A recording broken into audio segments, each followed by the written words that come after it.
Da la vuelta ahora. Mi esposo se puso pálido y susurró. Me quedé atónita. ¿Por qué? Solo da la vuelta, por favor. Confié en él, y eso nos salvó. Hola a todos. Yo conducía. Ahí supe que no era una broma. Mi esposo no entra en pánico. Su estado por defecto es la calma. Calma, y ocasionalmente cansancio. Lo he visto manejar un incendio en la cocina con menos tensión, así que tomé la salida, la última antes de la frontera. Se curvaba suavemente, como si el propio camino me ofreciera una segunda oportunidad. En el momento en que salimos de la autopista, su cuerpo se relajó. No del todo, solo lo suficiente para dejar claro que había estado tensándose por algo. Está bien, dije. ¿Vas a decirme qué está pasando ahora? Negó con la cabeza. Solo conduce. ¿Conduce a dónde? No lo sé, a cualquier parte, menos allí. Los niños empezaban a notar algo. ¿Vamos por el camino equivocado?, preguntó el de en medio. Se nos olvidó algo, dije automáticamente. ¿Qué?, preguntó él. Te lo diré más tarde. El más pequeño intervino. ¿Son los snacks? No respondí. Mi esposo no volvió a hablar durante un buen rato. Condujimos en silencio unos 20 minutos, quizás más, solo kilómetros de árboles y la culpa presionándome en la nuca. Entonces dijo, toma la siguiente salida. Conducía a ninguna parte. Un camino estrecho de acceso, sin señal alguna ni propósito real. Uno de esos lugares que solo encuentras cuando estás perdido, o a punto de estarlo. Me desvié. Él se desabrochó el cinturón. Quédate aquí. Salió del coche y fue a la parte trasera. No podía ver nada desde donde estaba, así que solo me quedé allí esperando. Tenía las manos sudadas. Mi corazón hacía algo raro, rápido y pesado, como si supiera algo que yo no. Después de un minuto, el maletero se cerró. Regresó a mi ventana. ¿Puedes salir?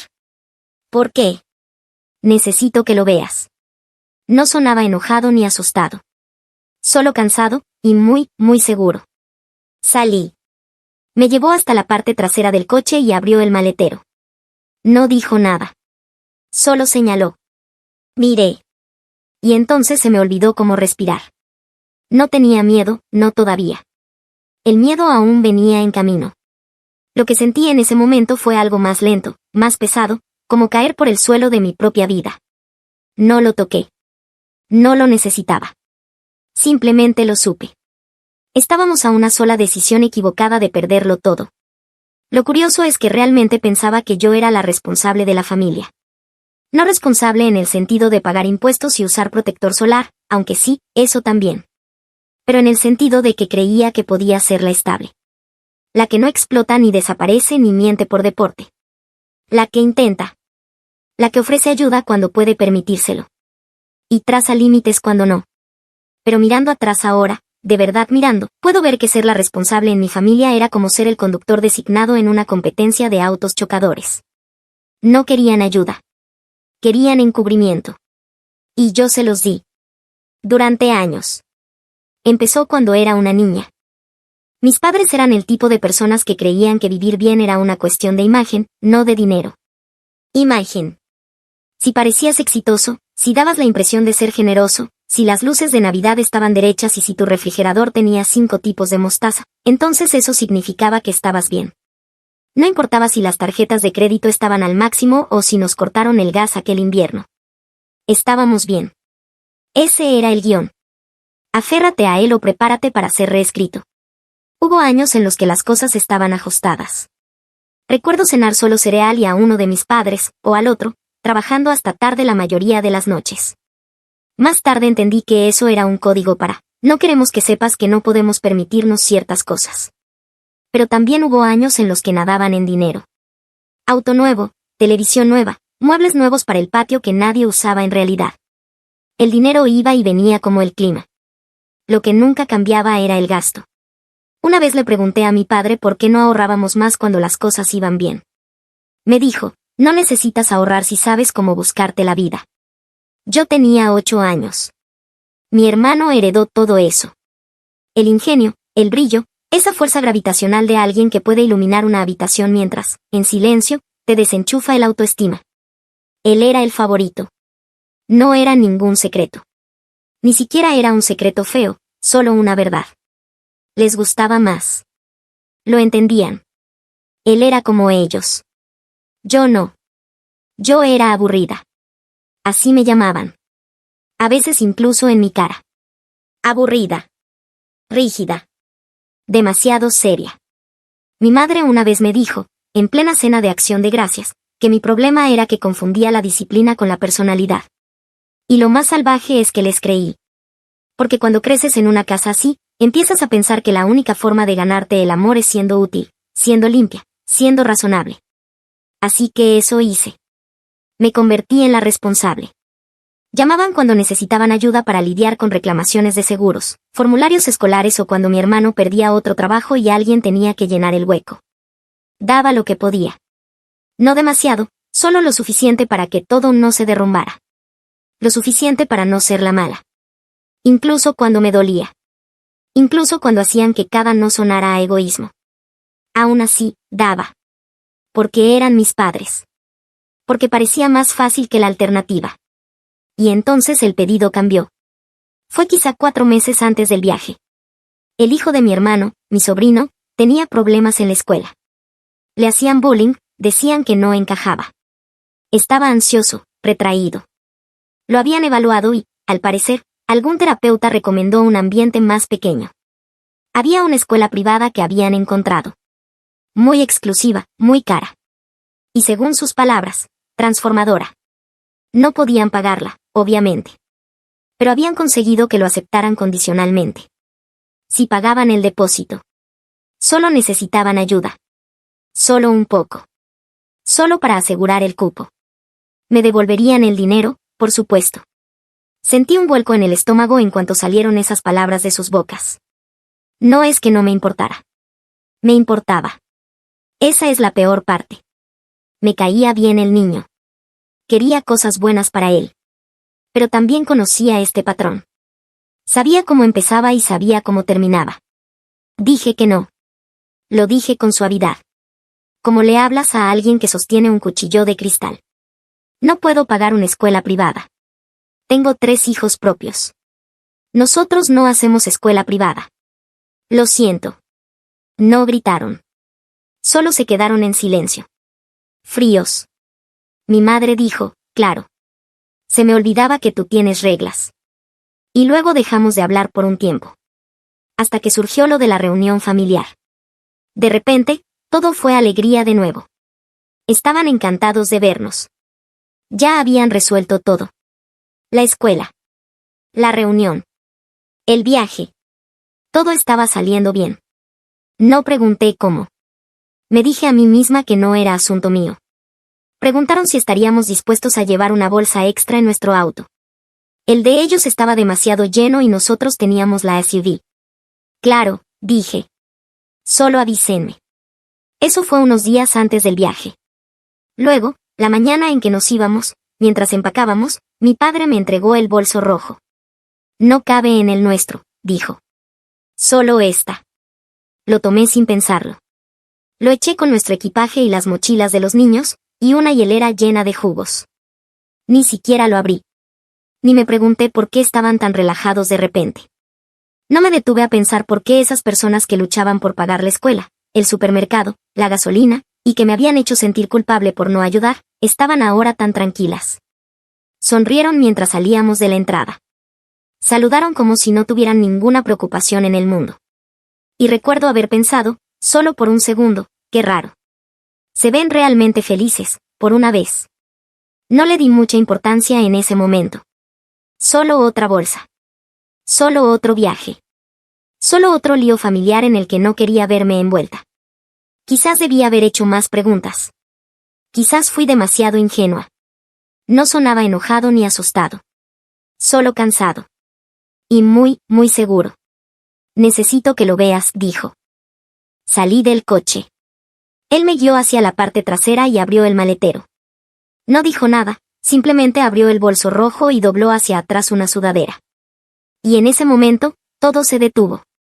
Dentro, encajados entre la ropa, metidos en lo que parecía un neceser de niño, sellados en plástico, había paquetes. No uno. No ocultos especialmente bien. Solo estaban ahí, debajo de capas que no habrían engañado a nadie que hiciera su trabajo durante más de 5 segundos. Me quedé mirando. Sin comprender del todo. Luego comprendiendo todo de golpe. No eran medicinas.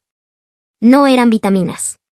No era nada con un propósito que no incluyera esposas, abogados o titulares. No hablé. No podía.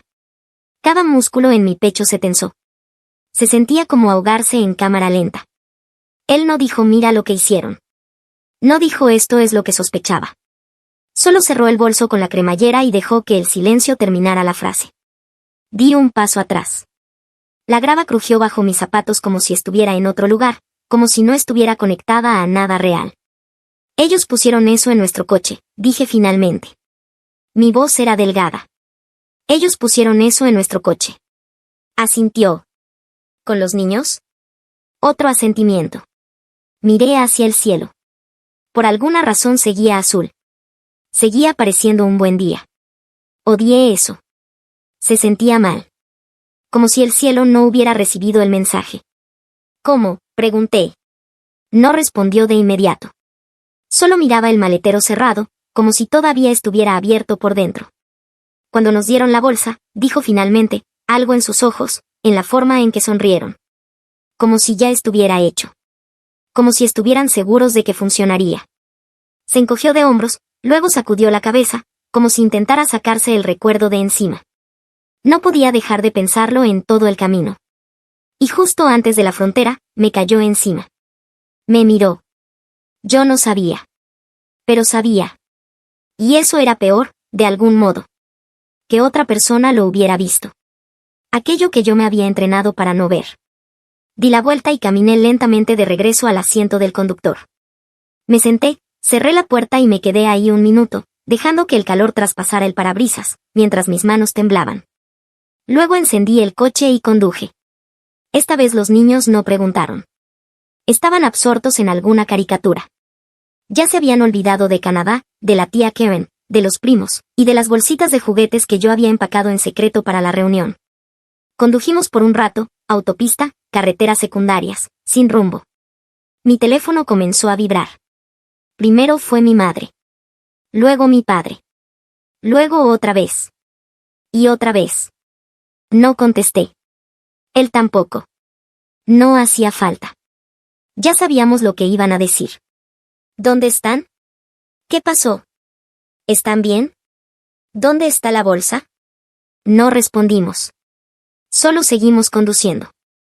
La pantalla se encendía cada pocos minutos, como una pequeña alarma.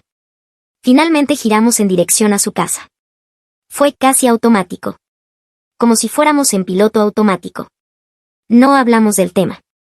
Solo sabíamos lo que tenía que hacerse. Entré en su entrada y estacioné. La luz del porche seguía encendida desde la noche anterior, aunque era pleno mediodía. Él salió primero, rodeó el coche hacia el maletero. Yo lo seguí. No dijimos nada. Extendí la mano bajo la alfombra, encontré la llave, aún en el mismo lugar de siempre, pegada a la parte trasera de una piedra falsa que mi padre había comprado en un catálogo que también vendía silbatos para ciervos y ranas solares. Abrió la puerta principal. Entramos. El aire olía a café viejo y limpiador de alfombras. Colocamos el bolso rojo justo dentro del pasillo. No lo abrimos. No lo acomodamos. Solo lo dejamos ahí, como una bomba silenciosa que no necesitaba explotar para arruinarlo todo. Él giró la perilla y la cerró con llave detrás de nosotros. Regresamos al coche. Aún sin palabras. Creo que ambos sentimos que hablar contaminaría algo. Más tarde ese día, ya en casa, con los niños dormidos y la casa en silencio, contesté el teléfono. Era mi madre. Su voz era alegre, falsa. Como si esta fuera una llamada sobre magdalenas. Oh, cariño, estábamos tan preocupados. No sabíamos qué había pasado. Simplemente desaparecieron. No dije nada. ¿Está todo bien? Silencio. ¿Dónde está la bolsa? Dejé que eso flotara unos segundos. Luego dije, la dejamos en su casa. Una pausa. Si era tan importante, añadí, quizás ustedes debieron llevarla ustedes mismos. Su voz no cambió. Pero lo oí. Ese titubeo. Ese destello de reconocimiento que me dijo que ella sabía exactamente a qué me refería. Y que yo sabía exactamente lo que había hecho. No dijo nada. Yo tampoco. Y entonces dije, no vamos a seguir con esto. No vuelvas a llamar. Colgué. Eso fue todo. Sin gritos. Sin discurso final. Solo una línea trazada y una puerta cerrada. Y eso debió ser el final. Pero no lo fue. Aún no. Aparecieron un miércoles. Sin aviso. Sin mensaje. Solo el timbre sonando, como si vinieran a dejar magdalenas en vez de culpa. Supe que eran ellos incluso antes de mirar. Hay un tipo de presión que se siente a través de una puerta, como un mal olor o estática en el aire. Especialmente cuando se trata de personas que creen que no han hecho nada malo. Abrí la puerta solo lo suficiente para salir y la cerré con firmeza detrás de mí. Mis padres estaban ahí, parados como si no acabaran de intentar destruir mi vida con una sonrisa y un bolso de lona. Mi madre me dedicó una sonrisa forzada, ensayada, de esas que intentan parecer cálidas pero no llegan a los ojos. Queríamos ponernos al día, dijo, como si estuviéramos en un chat grupal y yo me hubiera perdido una invitación a un brunch. Mi padre añadió, pensamos que tal vez podríamos aclarar las cosas. No dije nada. Solo crucé los brazos y esperé. Mi madre dudó, luego dijo, no sabíamos cuánto habías entendido. Ahí estaba. La señal. Sabían que yo sabía. Solo no sabían cuánto me había permitido creer. Incliné la cabeza. ¿Te refieres a la bolsa? Ninguno respondió, lo cual fue respuesta suficiente. La pusieron en nuestro maletero, dije. Con sus nietos en el asiento trasero. Mi madre tragó saliva. No creímos que fuera gran cosa. No iba a pasar nada, dijo mi padre, tratando de mantener la voz firme. Solo algo para ayudar con la deuda, eso es todo. Estábamos desesperados. Mi madre añadió, tú no quisiste ayudar. Ahí estaba de nuevo. La excusa de siempre. La defensa que sirve para todo. Tú no ayudaste. Como si esto fuera solo una respuesta a mi falta de generosidad. Como si su traición fuera una consecuencia natural de mis límites. No grité. No lloré. No solo me traicionaron, dije. Pusieron nuestras vidas en peligro. Ninguno dijo nada. Pusieron en peligro a su hija, a su yerno, a sus nietos. Mi padre cambió el peso de un pie al otro. Mi madre parpadeó, como si intentara llorar pero no pudiera provocar las lágrimas. Esto se terminó, dije. No llamen. No vengan. No van a ver a los niños. Se acabó. Ella abrió la boca. Ya podía escuchar lo que se formaba. Lo de siempre, estás exagerando, o tal vez, ya se te pasará. Pero en lugar de eso, solo dijo, volverás. Siempre lo haces. Me di la vuelta, entré a la casa y cerré la puerta con llave. Y por primera vez en mucho tiempo, no me pregunté si tenía razón. 3 días después, fui a la escuela a recoger a los niños. No estaban. El estómago se me fue al suelo tan rápido que no pude hablar. Solo miré a la maestra, como si me hubiera dicho que mi casa estaba en llamas. Oh, ya los recogieron, dijo, como si fuera lo más normal del mundo. Tus padres dijeron que les habías pedido que lo hicieran. No recuerdo haber conducido. Recuerdo estar en el coche. Recuerdo el sonido del motor. Pero no recuerdo nada entre medio. Estaban en casa de mis padres. Por supuesto que sí.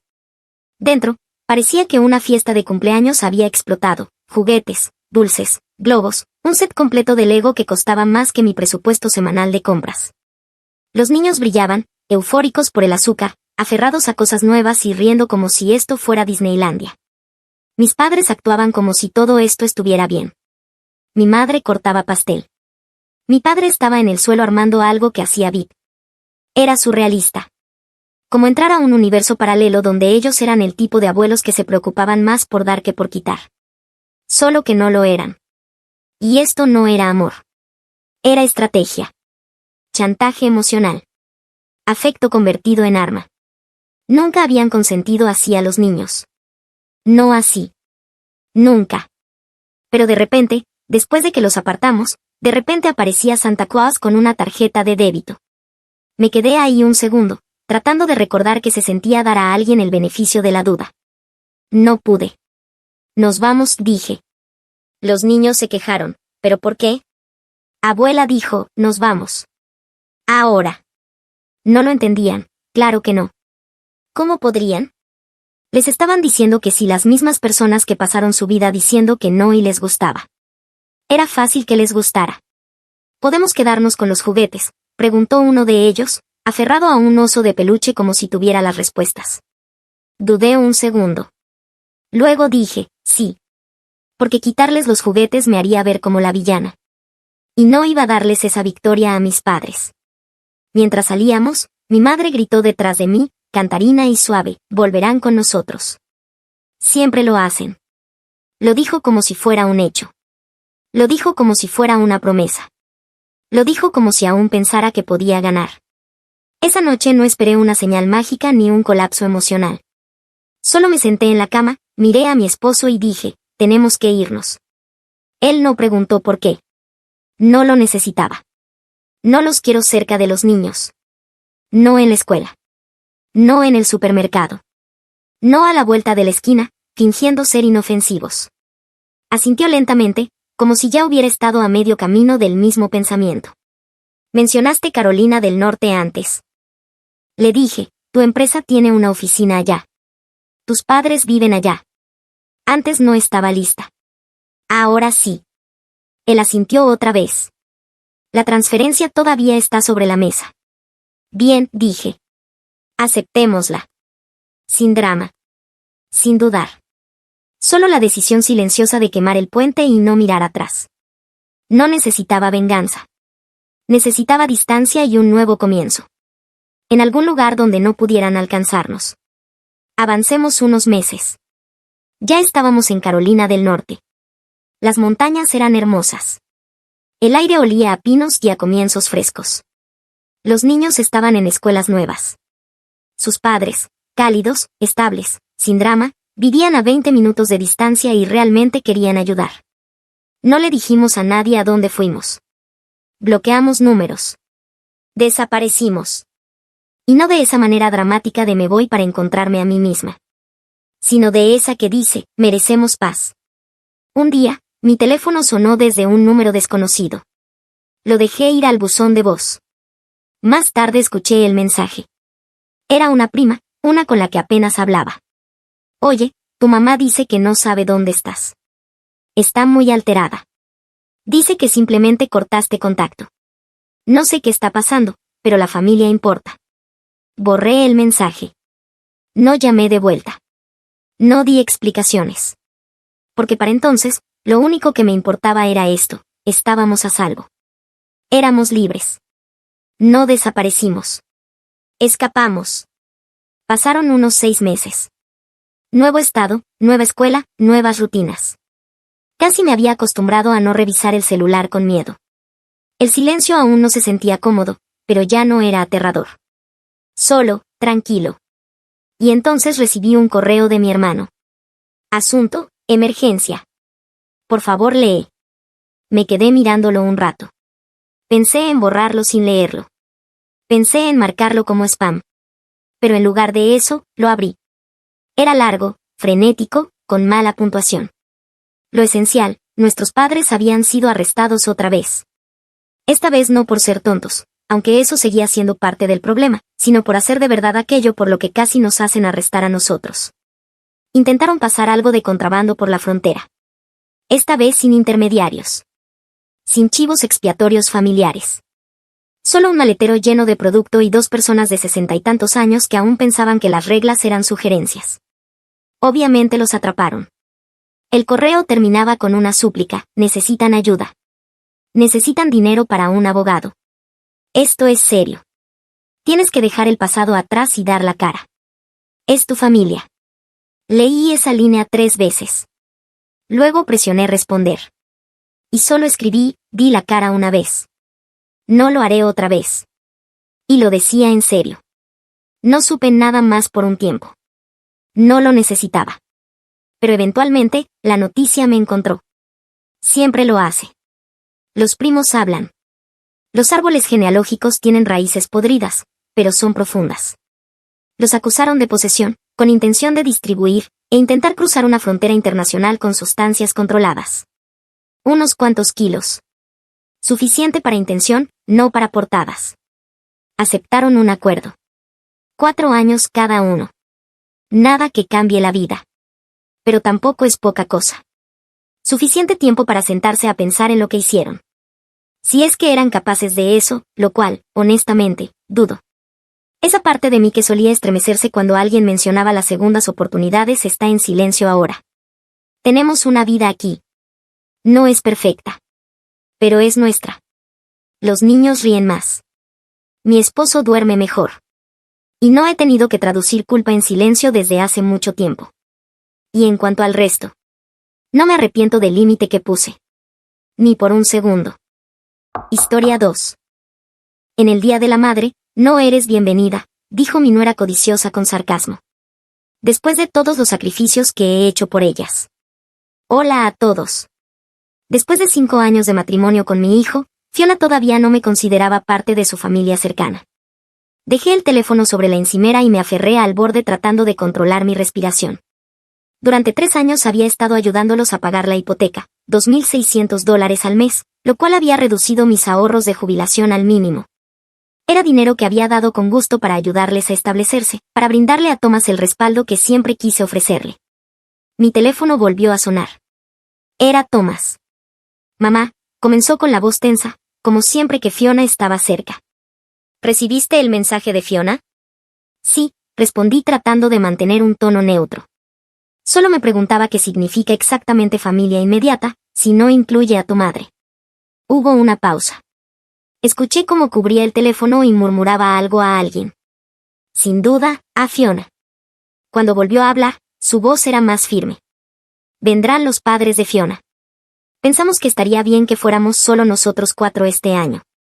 La traición dolió más de lo que esperaba. Ya veo. Y yo no soy considerada familia inmediata, pero sus padres sí. Mamá, no hagas esto más difícil, suspiró Thomas. Fiona pensamos que así será mejor. Tú y Fiona habéis estado algo tensas últimamente. ¿Tensas? Qué forma tan educada de describir cómo mi nuera ponía los ojos en blanco cada vez que hablaba, cómo me dejaba fuera de los correos familiares por error, cómo hacía comentarios sobre mi ropa, mi peinado o mis opiniones. ¿Van a necesitar el cheque de la hipoteca este mes?, pregunté antes de poder detenerme. Por supuesto, respondió Thomas con rapidez.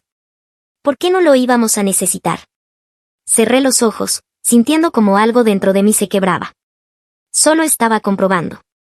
Lo enviaré mañana por correo. Tras colgar, me senté en la mesa de la cocina, mirando el cheque que ya había escrito. 3 años de cheques. 3 años invitándolos a cenar los domingos, invitaciones que rara vez aceptaban. 3 años de regalos de cumpleaños y Navidad respondidos con mensajes de agradecimiento breves y sin emoción.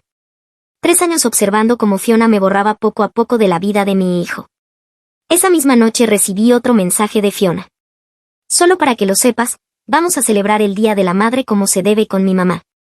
Espero que no estés demasiado molesta con nuestra decisión. Es solo que Thomas y yo nos sentimos más cómodos así. A veces puede ser un poco abrumadora. Abrumadora. Esa palabra resonó en mi mente mientras las lágrimas ardían en mis ojos. ¿Acaso es abrumador amar a tu hijo? ¿Desear formar parte de su vida? Tomé de nuevo el cheque de la hipoteca, pasé mi dedo por el borde y, con una claridad que no sentía desde hacía años, lo rompí en 2, luego en 4, y finalmente en 8 pedazos. Dejé caer los trozos en la trituradora y los vi desaparecer. Mis manos temblaban, pero no por tristeza, sino por determinación. Si no era lo suficientemente familia como para ser incluida en el Día de la Madre, entonces tal vez tampoco lo era como para pagar su hipoteca. A la mañana siguiente llamé al banco y cancelé el pago automático que tenía programado.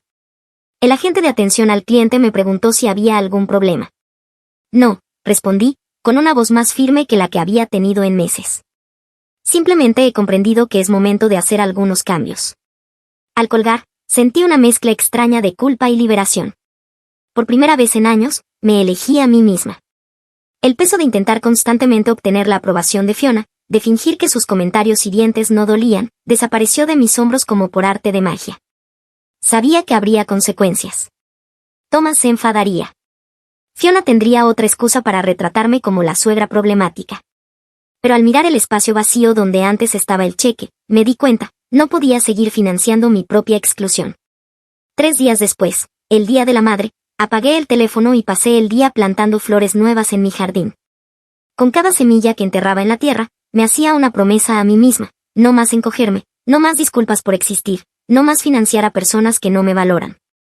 Lo que no sabía era que, al caer el sol, ese acto pacífico de amor propio desataría una tormenta que cambiaría nuestra familia para siempre. La primera llamada llegó a las 7 de la mañana del lunes. Estaba disfrutando de mi café matutino en el porche cuando el nombre de Thomas apareció en la pantalla. Dejé que sonara. 10 minutos después, volvió a llamar. En la tercera llamada, supe que ya no podía evitar la confrontación inevitable. «Hola, Thomas», respondí, intentando mantener un tono neutral. «Mamá, ¿qué demonios?», su voz sonaba tensa, la ira apenas contenida. «El banco llamó, dijeron que el pago de la hipoteca fue rechazado». «¿Cancelaste el cheque?». Tomé un sorbo lento de mi café antes de responder. «Sí, lo hice». «¿Qué? ¿Por qué harías eso?». Se detuvo abruptamente y escuché voces apagadas. Fiona de fondo, sin duda. Cuando regresó, su tono se había endurecido. «¿Es por el Día de la Madre? ¿De verdad eres tan rencorosa?». La acusación dolió, pero me mantuve firme. «Esto no tiene que ver con rencor, Thomas. Tiene que ver con respeto. Durante 3 años he estado ayudándolos con su hipoteca. Les he dado más de $50,000 mientras Fiona me ha estado apartando sistemáticamente de tu vida». «Eso no es justo», respondió rápidamente. «Fiona no ha...». «Thomas», lo interrumpí, sorprendida por mi propia firmeza. «Tu esposa me dijo que no era bienvenida el Día de la Madre porque soy abrumadora. Ella invitó a su madre en mi lugar. Si no soy lo suficientemente familia como para celebrar ese día contigo, entonces quizás tampoco lo soy como para pagar su hipoteca». El silencio colgó entre nosotros por un momento, hasta que volvió a hablar con voz más baja. «Esto es realmente decepcionante, mamá. Nunca pensé que usarías el dinero para manipularnos». Sus palabras me golpearon como un puñetazo. ¿Manipular? ¿Eso es lo que crees que he estado haciendo todos estos años, apoyándolos? A Fiona le parece que... Ya no me importa lo que piense Fiona, dije, las palabras saliendo antes de poder detenerlas. Me importa lo que tú pienses, Thomas. ¿Qué piensas tú sobre excluir a tu madre del Día de la Madre? Otra pausa. Creo que estás exagerando. Fue solo un día. No es solo un día, dije, con la voz quebrándose ligeramente. Es un patrón. Y estoy harta de financiar mi propia exclusión. Terminé la llamada antes de que pudiera responder, con las manos temblando al dejar el teléfono sobre la mesa. La mañana tranquila que había planeado se hizo añicos, pero no me arrepentí de mi decisión. Al mediodía empezaron a llegar los mensajes de texto. Fiona, muy maduro, Barbara. Usar el dinero como arma solo demuestra por qué queríamos espacio. Fiona de nuevo, Thomas está devastado por tu comportamiento. ¿De verdad es este el tipo de madre que quieres ser? Thomas, mamá, por favor, llámame. Necesitamos arreglar esto. No respondí a ninguno. En su lugar, me ocupé en el jardín, tratando de perderme en el ritmo de cavar y plantar, pero la paz que buscaba me eludía. Alrededor de las 3 de la tarde, sonó el timbre. Miré por la mirilla y vi a Thomas y Fiona de pie en mi porche, con rostros tensos. Respiré hondo y abrí la puerta. «Necesitamos hablar», dijo Thomas, entrando sin esperar invitación. Fiona lo siguió, sus ojos recorriendo mi sala con un desprecio apenas disimulado. «Sí, tenemos que hablar», respondí, cerrando la puerta y volviéndome hacia ellos. «¿Quieren un poco de té?». «No queremos té», soltó Fiona. «Queremos una explicación y que arregles este desastre que has creado». Miré a Thomas, buscando en su rostro alguna señal del niño que había criado, el que solía traerme dientes de león y llamarlos flores, el que me tomó la mano en el funeral de su padre y prometió que siempre cuidaríamos el uno del otro. Todo lo que vi fue a un hombre incapaz de sostenerme la mirada. «Ya lo he explicado», dije con calma. «No seguiré apoyando económicamente a personas que no me respetan». «Esto no tiene que ver con respeto», la voz de Fiona se elevó. «Tiene que ver con que intentas controlarnos. Siempre has querido controlar a Thomas y no soportas que ahora me tenga a mí». «Eso no es cierto», respondí manteniendo la voz firme a pesar de la ira que crecía dentro de mí. «Nunca he intentado controlar a ninguno de los dos. Solo he querido ser tratada con cortesía básica e inclusión». Llamas a entrometerte en nuestras vidas y criticar todo lo que hago, cortesía básica, replicó Fiona. Parpadeé, genuinamente confundida. ¿Cuándo te he criticado, Fiona?, pregunté. Lo haces todo el tiempo, respondió ella. La forma en que miras nuestra casa, como preguntas sobre nuestras finanzas, tus comentarios sobre mi cocina.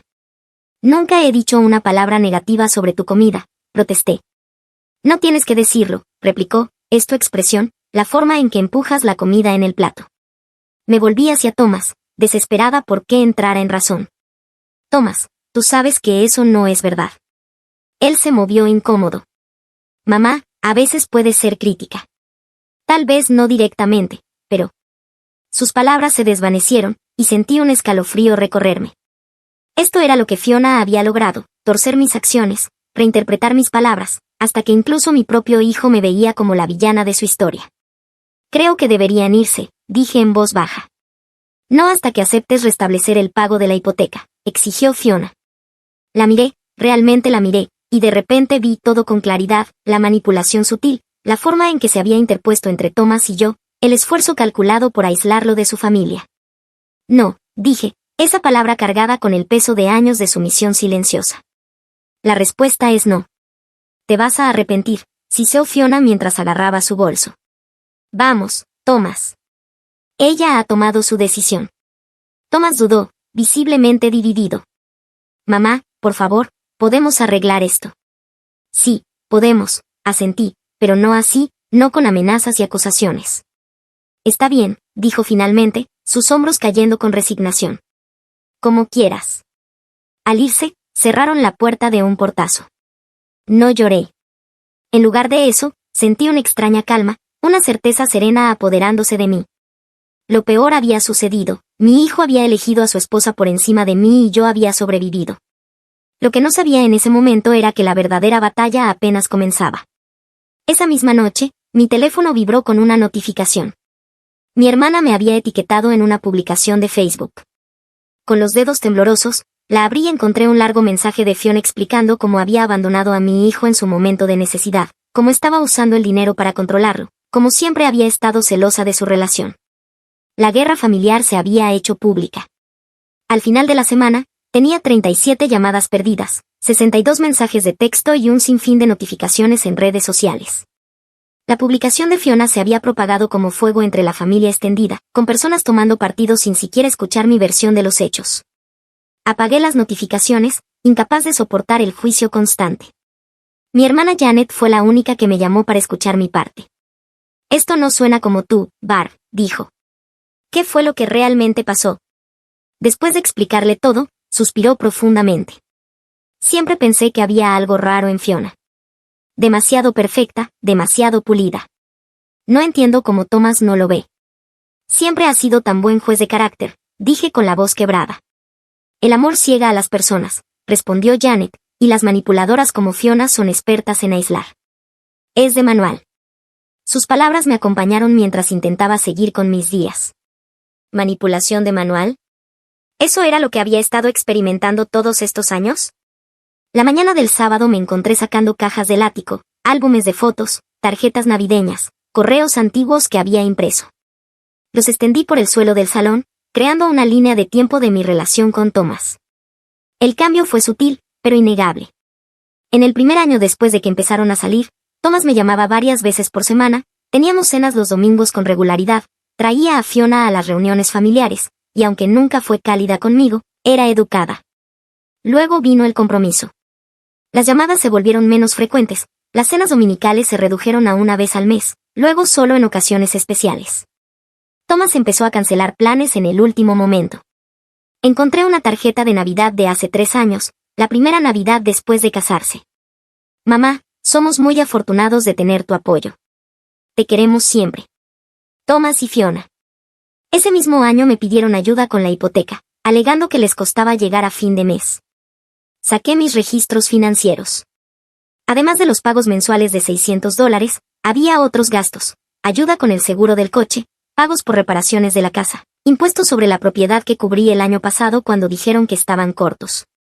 Todo eso mientras Fiona publicaba fotos de sus muebles nuevos, sus escapadas de fin de semana, la ropa de diseñador que simplemente no podía resistirse a comprar. Había visto esas publicaciones y me sentía incómoda, pero descarté mis preocupaciones. Eran jóvenes, estaban disfrutando la vida. Yo quería que Thomas tuviera las cosas que yo no pude darle al criarlo como madre soltera. Pero ahora, viendo todo organizado cronológicamente, surgió un patrón que ya no podía ignorar. Mi teléfono sonó, interrumpiendo mis pensamientos. Un número desconocido. Contra mi mejor juicio, respondí. ¿Barbara? Soy Claire, la hermana de Fiona. Me puse tensa. Claire y yo solo nos habíamos visto unas cuantas veces en reuniones familiares. Siempre parecía incómoda cerca de Fiona, manteniéndose en los márgenes de las conversaciones. Claire, dije con cautela. ¿Cómo conseguiste mi número? De la vieja lista de contactos de Thomas. Mira, no tengo mucho tiempo, pero vi la publicación de Fiona en Facebook y yo. No podía quedarme callada. Algo en su voz, tal vez un leve temblor de miedo, me hizo prestar atención. ¿Qué quieres decir con que Fiona ya ha hecho esto antes?, pregunté. Claire habló rápidamente, con nuestro padrastro. Manipuló a nuestra madre para que pensara que él era controlador y negativo, siempre criticándola. Al final, mamá le pidió que se fuera de casa. Eso destrozó a nuestra familia. Me dejé caer en el sofá, con el corazón latiendo con fuerza. ¿Por qué me estás contando esto?, susurré. Porque he visto cómo aísla a las personas, cómo retuerce sus palabras, crea narrativas falsas y luego las usa, emocional y económicamente, como le conviene, hasta que ya no le sirven.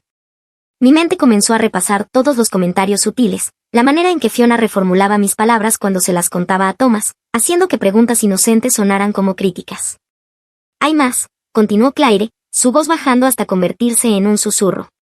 Revisa el correo electrónico de Thomas si puedes. Hace 3 meses, Fiona estaba planeando una fiesta sorpresa de aniversario para ti y Thomas me pidió que la ayudara, pero de repente se canceló. Fiona les dijo a todos que habías rechazado la invitación, diciendo que estabas muy ocupada. Sentí un nudo en la garganta. Nunca recibí ninguna invitación. Lo sé, porque nunca existió, dijo Claire. Fiona lo inventó. Le dijo a Thomas que te había llamado y que no quería celebrar con ellos.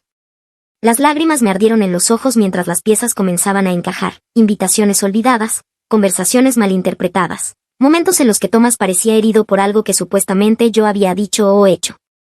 ¿Por qué haría eso?, pregunté, aunque ya sospechaba la respuesta. Control, dijo Claire con sencillez. ¿Y tu dinero? Thomas mencionó una vez que tú los ayudas con la hipoteca. ¿Es cierto? Sí, admití. Desde hace 3 años. Eso lo explica todo. Fiona siempre está buscando apoyo económico. Hizo lo mismo con nuestro padrastro. Pedía dinero constantemente y luego le decía a mamá que él intentaba controlarla con sus ayudas. Hablamos durante otros 20 minutos. Claire fue completando las piezas del rompecabezas que yo llevaba años intentando armar. Cuando finalmente colgamos, me quedé sentada entre las pruebas esparcidas de años de manipulación. Mi mente daba vueltas. No había cancelado ese cheque por rencor o venganza. Una parte de mí había sentido lo que estaba ocurriendo desde hace tiempo y finalmente había llegado al límite. Mi teléfono vibró con un mensaje de texto de Thomas. Mamá, tenemos que hablar. Solo tú y yo, por favor. Me quedé mirando el mensaje, sintiendo a la vez esperanza y temor. ¿Estaba empezando a ver la verdad? ¿O era esta otra trampa orquestada por Fiona? Fuera lo que fuera, sabía que no podía ignorarlo. Era mi hijo, el niño que había criado sola, el joven que alguna vez me miró con puro amor y respeto. Mañana, escribí de vuelta. En mi casa. A las 2 de la tarde. Al enviar el mensaje, comencé a recoger las pruebas que había dejado sobre el suelo. Mañana, Thomas escucharía la verdad, estuviera listo o no. Exactamente a las 2:03 de la tarde, el coche de Thomas se estacionó en mi entrada. Lo observé desde la ventana mientras permanecía allí un momento, con la frente apoyada contra el volante. Cuando por fin salió, sus hombros estaban caídos, sus movimientos eran vacilantes, tan distintos del joven seguro de sí mismo que había criado. Abrí la puerta antes de que pudiera tocar el timbre. Entra, le dije, apartándome. Thomas dudó en el umbral, sus ojos cansados recorriendo la sala donde había dispuesto las pruebas de la manipulación de Fiona, fotos, registros financieros, mensajes impresos y organizados cronológicamente. ¿Qué es todo esto?, preguntó, con la voz apenas audible. La verdad, respondí. Por favor, siéntate. Se sentó en el sofá, luciendo perdido en la casa donde había crecido. Noté las ojeras bajo sus ojos, la camisa arrugada, señales de que no estaba durmiendo bien. ¿Quieres un poco de café?, ofrecí, recurriendo a la hospitalidad para aliviar la tensión. Negó con la cabeza. Mamá, necesito entender por qué cancelaste el pago de la hipoteca. Estamos pasando por un mal momento. El banco está amenazando con... ¿De verdad están pasando por dificultades? Thomas, lo interrumpí, con la voz suave pero firme. Le entregué una carpeta con capturas de sus publicaciones en redes sociales de los últimos 3 meses. Porque según el Instagram de Fiona, acaban de hacer un viaje de fin de semana a Napa, compraron muebles nuevos para la sala, y Fiona tiene 3 bolsos nuevos de diseñador. Elogió las impresiones, frunciendo el ceño. Eran ocasiones especiales. El viaje fue por trabajo. Los muebles estaban en oferta. Y esto, dije, entregándole mi registro financiero, 3 años de pagos de hipoteca, reparaciones del hogar, impuestos sobre la propiedad, seguro del coche. Todo eso mientras ustedes dos supuestamente estaban teniendo dificultades económicas. Thomas dejó los papeles sobre la mesa, pasándose una mano por el cabello. No es lo que piensas. Teníamos un plan para devolverte el dinero con el tiempo. Esto no se trata de que me devuelvas nada, dije, sintiendo un nudo formarse en mi garganta, se trata de respeto, Thomas. Se trata de que me traten como parte de la familia, no como un cajero automático. Sus ojos brillaron con enojo. Eso no es justo. Siempre hemos agradecido. ¿De verdad?, pregunté en voz baja. Porque, desde donde yo estoy sentada, el agradecimiento no se parece en nada a ser excluida del Día de la Madre, mientras mi dinero sí sigue siendo bienvenido. Él guardó silencio, incapaz de mirarme a los ojos.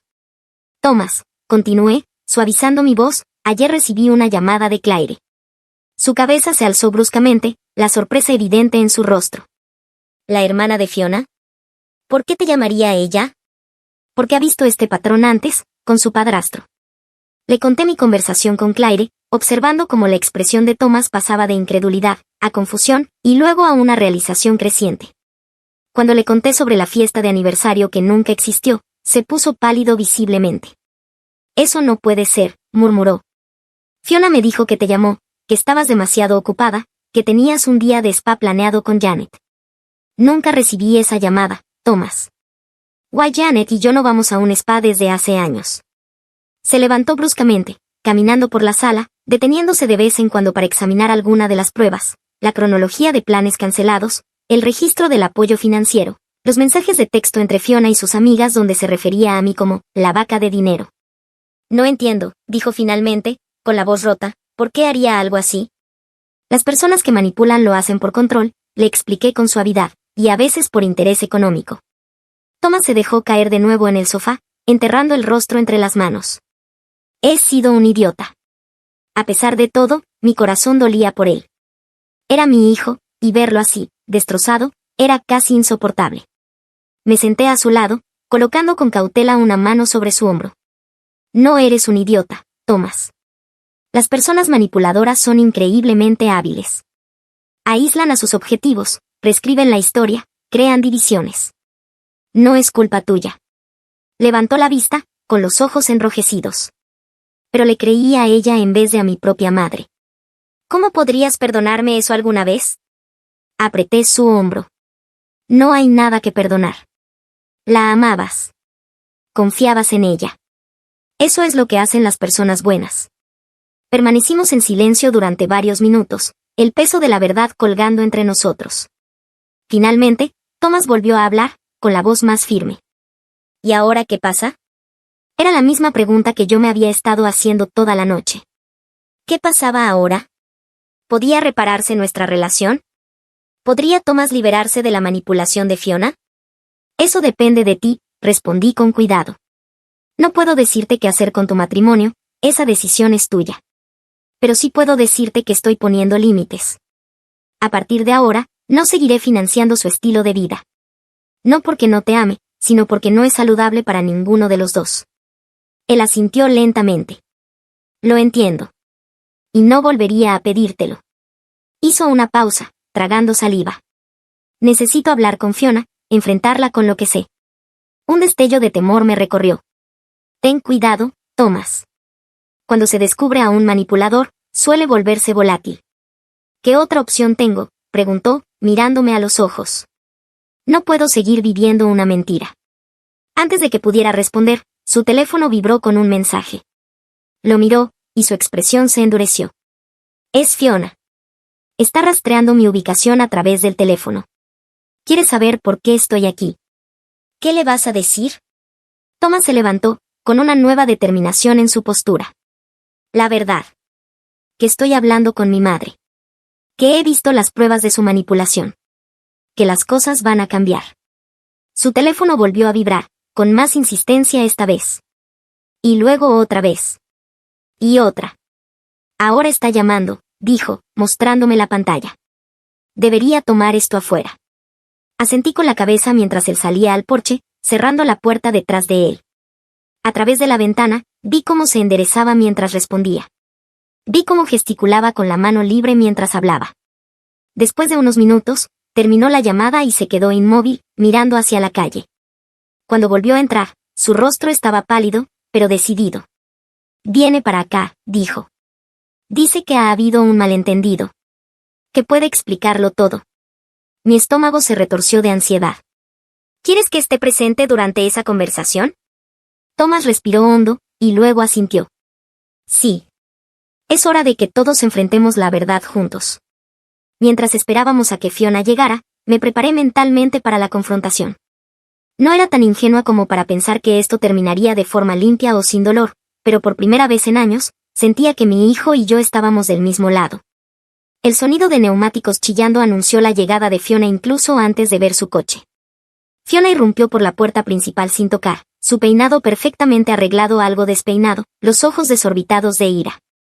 Se detuvo en seco al ver las pruebas esparcidas por mi sala de estar, los registros financieros, la cronología de sus manipulaciones, las capturas de pantalla de sus publicaciones en redes sociales. ¿Qué es esto?, exigió, con la voz aguda, la mirada saltando entre Thomas y yo. ¿Qué le has estado diciendo? Thomas se irguió, su postura firme. La verdad, Fiona. O al menos, lo que he podido reconstruir. La verdad, se rió ella. Pero no había humor en ello. ¿Te refieres a su versión distorsionada de los hechos? Thomas, ya sabes cómo tu madre tergiversa las cosas.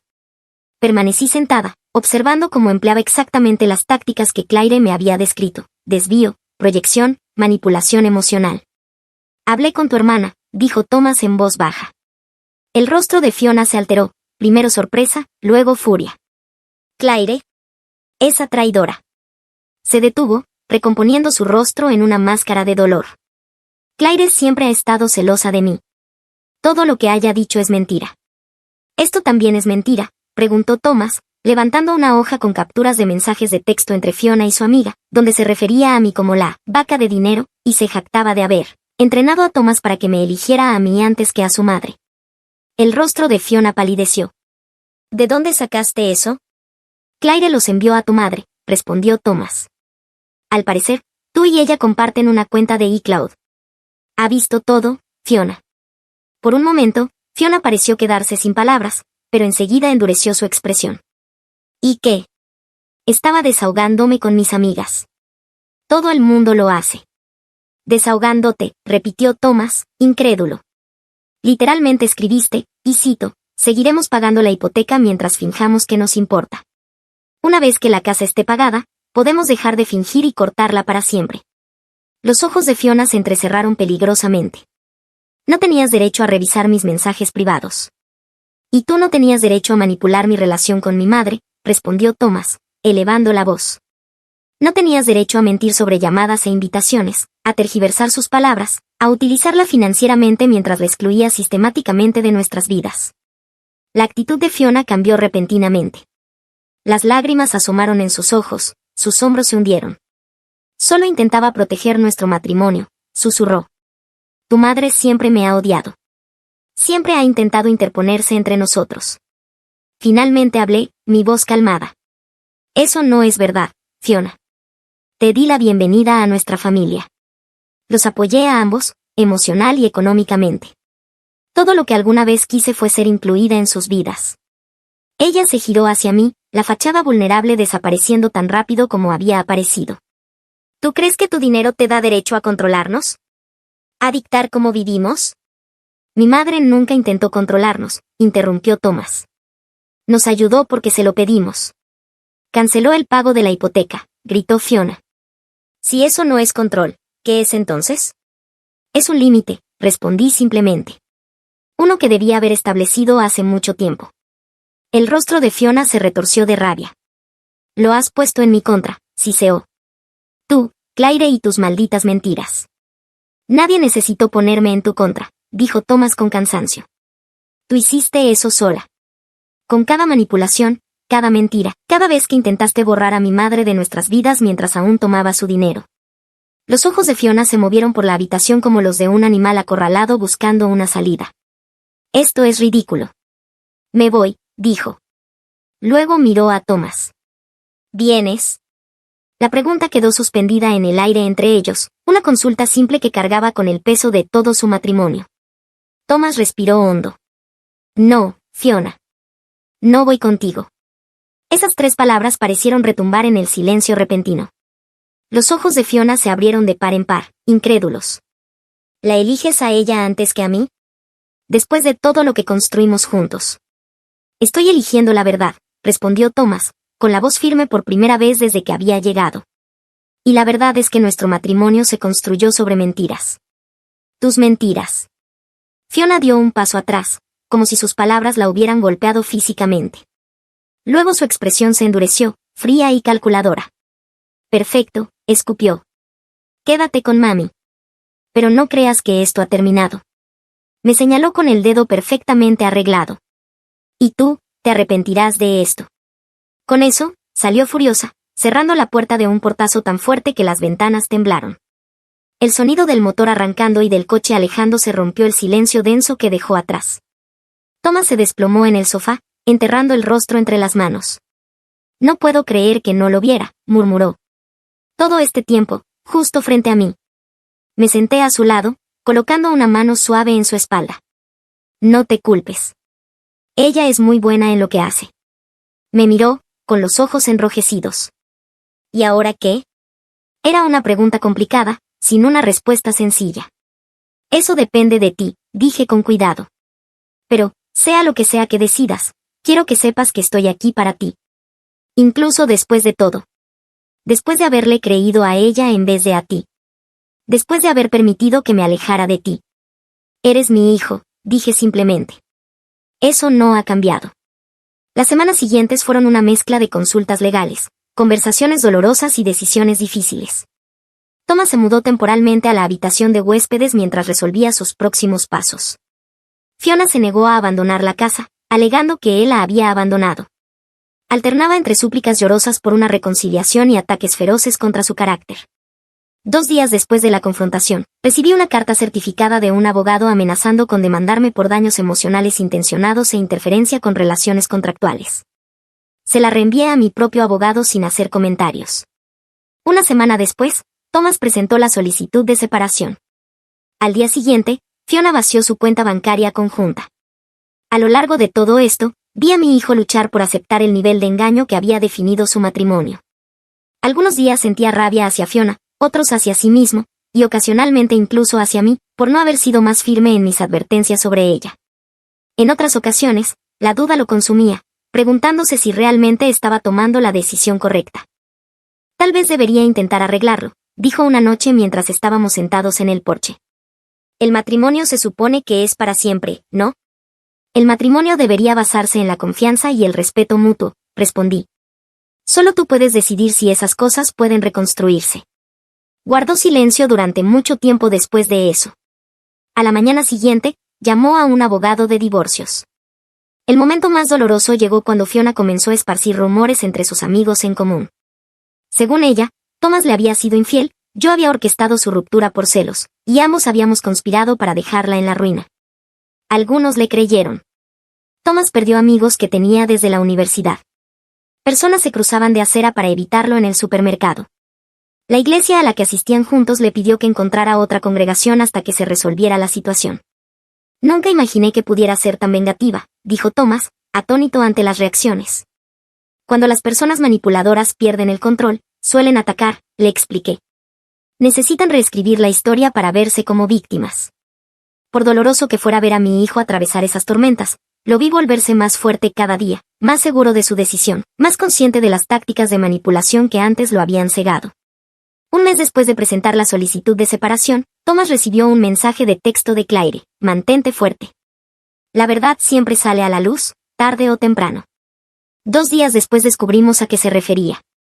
Un año más tarde, estaba en mi jardín, podando rosas mientras el sol de la mañana calentaba mis hombros. Los últimos 12 meses habían sido un viaje, doloroso a veces, liberador en otros momentos, pero en última instancia, sanador. El sonido de un coche entrando en mi entrada me hizo mirar hacia arriba. Thomas apareció, llevando una pequeña bolsa de regalo y con una sonrisa que llegaba hasta sus ojos, algo que no veía desde hacía años. «Feliz Día de la Madre», dijo abrazándome con fuerza. «Lo recordaste», respondí, sintiendo un nudo en la garganta. «¿Cómo podría olvidarlo?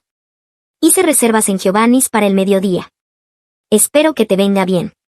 Asentí, incapaz de hablar por la emoción que crecía dentro de mí. Después de todo lo que habíamos pasado, esos gestos simples, un abrazo, una reserva para almorzar, su presencia, significaban más de lo que él jamás podría imaginar. Nos sentamos en el columpio del porche, una tradición de su infancia, cuando compartíamos helados y cuentos en los días cálidos. «Tengo noticias», dijo Thomas, con un tono de emoción nerviosa en su voz. «El divorcio es oficial». Le apreté la mano. «¿Cómo te sientes?». Se tomó un momento para considerar la pregunta. «Aliviado. Triste de que llegáramos a esto. Pero, sobre todo, libre». El divorcio había sido complicado, como la mayoría. Fiona luchó en cada paso, exigiendo la casa, manutención, incluso mi apoyo financiero continuo. Como parte del acuerdo, sus demandas fueron tan exageradas que su propio abogado terminó aconsejándole que fuera más razonable. El punto de inflexión llegó 3 meses después de que Thomas presentara la separación. La amiga de Fiona, Melissa, perturbada por las mentiras crueles que se estaban difundiendo sobre Thomas y sobre mí, dio un paso al frente con capturas de pantalla de conversaciones que revelaban el plan calculado de Fiona para usarnos financieramente mientras aislaba sistemáticamente a Thomas de su familia. «Ella te eligió específicamente», explicó Melissa, «porque sabía que los ayudarías económicamente. Pensaba que serías fácil de manipular, porque harías cualquier cosa por Thomas». Con esa evidencia, el proceso de divorcio cambió drásticamente a favor de Thomas. La casa fue vendida, las ganancias divididas de forma equitativa y las exigencias de Fiona de recibir apoyo continuo fueron desestimadas. «Tengo otra noticia», continuó Thomas, sacándome de mis recuerdos. «He hecho una oferta por una casa. Es pequeña, de 2 habitaciones, pero es mía, bueno, mía y del banco», añadió con una risa tímida. «Eso es maravilloso», dije, genuinamente feliz por él. «¿Dónde está?» «A unos 15 minutos de aquí. Lo suficientemente cerca para visitas regulares, pero lo bastante lejos como para que ambos tengamos nuestra independencia». Asentí, apreciando la consideración detrás de su decisión. Durante el último año, ambos habíamos trabajado duro para reconstruir nuestra relación sobre bases más sanas. Establecí límites claros sobre el apoyo económico, y él los respetó, trabajando horas extras para ahorrar para la entrada de la casa en lugar de pedirme ayuda. «Hay algo que quiero que sepas», dijo Thomas, con expresión seria. «Estoy yendo a terapia. Desde hace unos meses ya». «Eso es bueno», respondí suavemente. «Estoy orgullosa de ti por haber dado ese paso». Asintió. «Me está ayudando a entender cómo caí en la manipulación de Fiona, por qué era vulnerable a ella». Hizo una pausa. Y dudó. «Cómo mi relación contigo influyó en todo eso». Me tensé levemente, sin saber hacia dónde se dirigía. «No en la forma que podrías pensar», aclaró rápidamente. «Es solo que siempre sentí que tenía que ser perfecto para ti», dijo Thomas mientras nos mecíamos en el columpio del porche. «Para compensar que papá se fue. Para justificar todos tus sacrificios». Fiona percibió esa inseguridad y la aprovechó. Respiré hondo, sintiendo mi propia culpa aflorar. «Nunca quise que sintieras esa presión». «Lo sé», respondió con suavidad, pero la sentía. Y cuando Fiona apareció y me dijo que yo ya era perfecto tal como era, que merecía todo sin tener que ganármelo, fue embriagador. Su honestidad me dolía y me sanaba al mismo tiempo. «Lo siento, si alguna vez te hice sentir que no era suficiente», susurré. «No lo hiciste», me aseguró. «Pero estoy aprendiendo que, a veces, nuestras percepciones se forman por cosas que escapan a nuestro control. Como un niño de padres divorciados que asume que debe ser perfecto para que el padre que queda no lo abandone también. Nos quedamos en silencio unos minutos, contemplativos, mientras el columpio crujía suavemente bajo nosotros. De todos modos, continuó Thomas, con un tono más liviano, el terapeuta cree que ambos estamos progresando, especialmente porque ahora hablamos más abiertamente. Sí, es cierto, coincidí. El último año nos había enseñado a comunicarnos con más honestidad, a expresar necesidades e inquietudes sin suponer ni callar. Thomas metió la mano en la bolsa de regalo que había traído y sacó un pequeño paquete plano, envuelto en papel plateado. Es para ti, dijo. Ábrelo ahora. Lo desenvolví con cuidado y encontré una fotografía enmarcada, Thomas y yo en su graduación universitaria, ambos irradiando orgullo y alegría. Era la última foto de los dos antes de que conociera a Fiona, el último momento sin complicaciones de nuestra relación. La encontré mientras empacaba, explicó. Pensé que te gustaría tenerla. Las lágrimas se agolparon en mis ojos mientras recorría el marco con los dedos. Es perfecta, logré decir. Más tarde, mientras íbamos camino al restaurante, reflexioné sobre lo mucho que habíamos avanzado. La dolorosa exclusión del Día de la Madre del año anterior había puesto en marcha una cadena de acontecimientos que, aunque devastadores en su momento, terminaron conduciéndonos hacia la verdad y la sanación. Había escuchado por conocidos que Fiona se había mudado a otro estado y ya estaba comprometida con un empresario adinerado, el doble de su edad. No sentí satisfacción al saberlo, solo una esperanza silenciosa de que su nuevo prometido pudiera ver a través de sus manipulaciones antes de sufrir el mismo destino que Thomas. En el restaurante, Thomas alzó su copa. Por los nuevos comienzos, dijo. Y por la mujer más fuerte que conozco.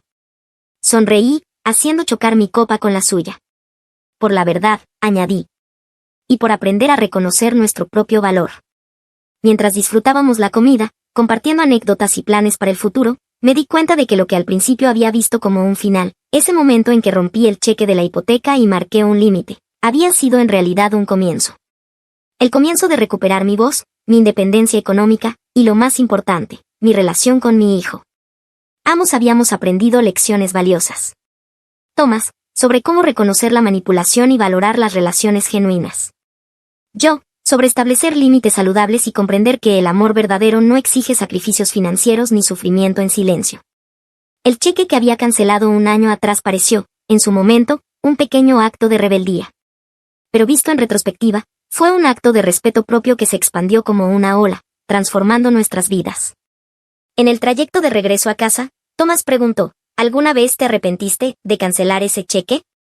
Lo pensé un momento y luego negué con la cabeza. No. Fue una de las cosas más difíciles que he hecho, pero también una de las más necesarias. Él asintió, reflexivo. Creo que nos salvó a los dos. Mientras el sol se ocultaba detrás de nosotros, pintando el cielo con tonos rosa y dorado, sentí como una profunda paz se apoderaba de mí. Ya no éramos solo madre e hijo, unidos por la obligación y el pasado, sino dos adultos que elegían estar presentes en la vida del otro, respetando sus límites y valorando su dignidad. Me habían silenciado, pero nunca derrotado. Y al recuperar mi voz, ayudé a mi hijo a encontrar la suya también. ¿Qué harías si fueras el autor? Gracias por unirte a Toe Hoy. Recuerda darle me gusta, suscribirte y activar la campana de notificaciones para no perderte nuestro próximo video. Hasta pronto. Toe, te lo agradece.